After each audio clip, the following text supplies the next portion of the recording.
Mr. President, we are winding down the end of this year in Congress, and indeed the end of this Congress. And I am here today now for the last time to wake up speech in this Congress. And I'm particularly pleased to be delivering it while my friend is presiding, who actually took the trouble to come to Rhode Island and hear firsthand about what is happening in my state on these issues. The year that is ending now ushered in some mighty dubious milestones. January through November 2014, the year so far, were the hottest first 11 months of any year recorded. So unless something dramatic changes in December, 2014 is on track to be the hottest year since we began keeping records back in 1880. That would mean that 14 of the warmest 15 years on record are the 14 years of this century. According to the World Meteorological Organization Secretary General, quote, "There is no standstill in global warming."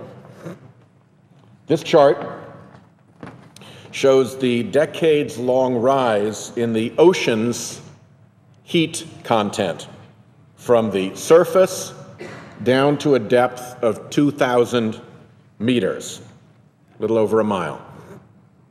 Look at 2005 to 2014, the red part. NASA estimates that the amount of energy needed to account for that much warming in that much ocean is equivalent to 4 magnitude 6.0 earthquakes occurring every second for those 9 years. 4 6.0 earthquakes every second for 9 years would create the kind of energy necessary to warm that much. Well, obviously it wasn't earthquakes that did it. We'd have known about that. And the first law of thermodynamics, conservation of energy, decrees that all that heat in the ocean had to come from somewhere. The near certain source of that heat is increased greenhouse gases, mostly carbon pollution, trapping heat from the sun. Since the rise of fossil fuel energy, we have been on a carbon binge.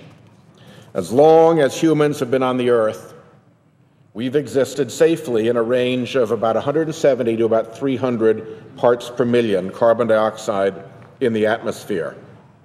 This year, the concentration of carbon dioxide in the atmosphere, measured at the famous Mauna Loa Observatory in Hawaii, exceeded 400 parts per million for more than 3 months.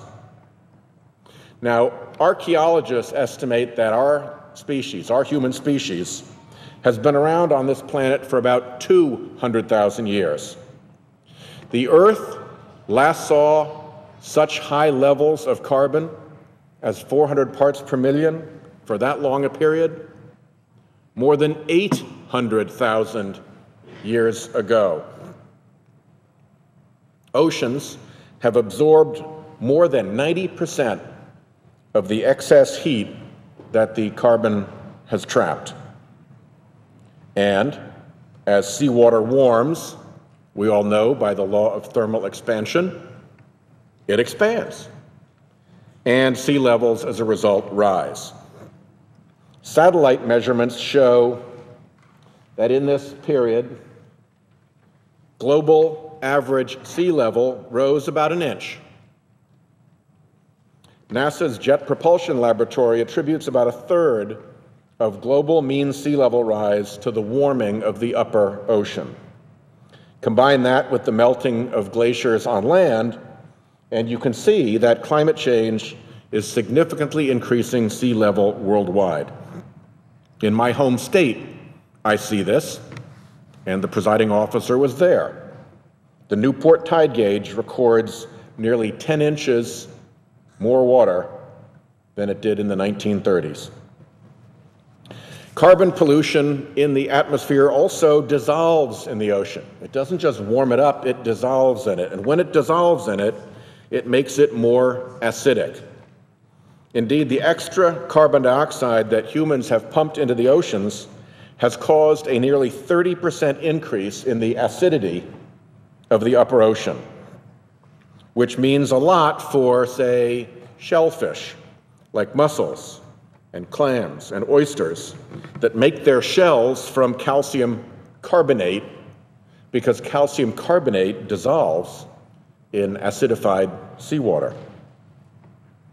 In July 2014, a Maine oyster farmer, a guy named Bill Mook, came to the Environment Public Works Committee, and he described for us the difficulty that his oyster crop, his oyster spat they call it, had maturing.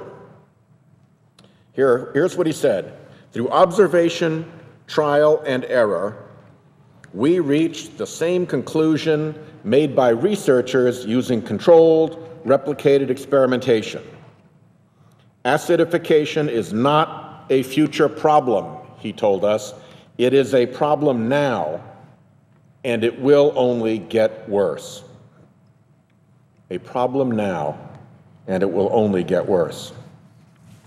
Mr. President, measures of the atmosphere and ocean tells us that climate change is real. And we already see the harms connected with it in storm-damaged homes and flooded cities, in drought-stricken farms and raging wildfires, in fish disappearing from warming, acidifying waters, in shifting habitats and migrating contagions. Climate change loads the dice for these events, which carry real costs to homeowners, business owners, and taxpayers. And a key cause is undeniably carbon pollution. Some of my Republican colleagues continue to deny that climate change is even happening. Or at best, they'll stand mute in face of the changes we see, in the face of so much evidence. I'm not a scientist, is all we get from some. Well, if they're not scientists, maybe they should ask one. Ask NOAA. Ask NASA. Ask our national academies. If you're a senator and you don't know what you're talking about, you should study up. That's our job. If they can't be bothered to ask a scientist, then look at what the military is saying about climate change, or what the business community is saying. The military's 2014 Quadrennial Defense Review, for example, offers a straightforward assessment of the threat climate change poses to national and international security. Even in Pentagon bureaucraties, the assessment is pretty harsh. Quote, climate change poses a significant challenge for the United States and the world at large. Climate change may exacerbate water scarcity and lead to sharp increases in food costs. The pressures caused by climate change will influence resource competition while placing additional burdens on economies, societies, and governance institutions around the world, end quote. The Pentagon also released a climate change adaptation roadmap this year, detailing the military's plans for a changing climate. The report states in no uncertain terms, and I quote, climate change will affect the Department of Defense's ability to defend the nation and poses immediate risks to U.S. national security. Climate change will affect the Department of Defense's ability to defend the nation and poses immediate risks to U.S. national security. That would seem to me to be a phrase worth listening to. The business and financial community also see climate risk.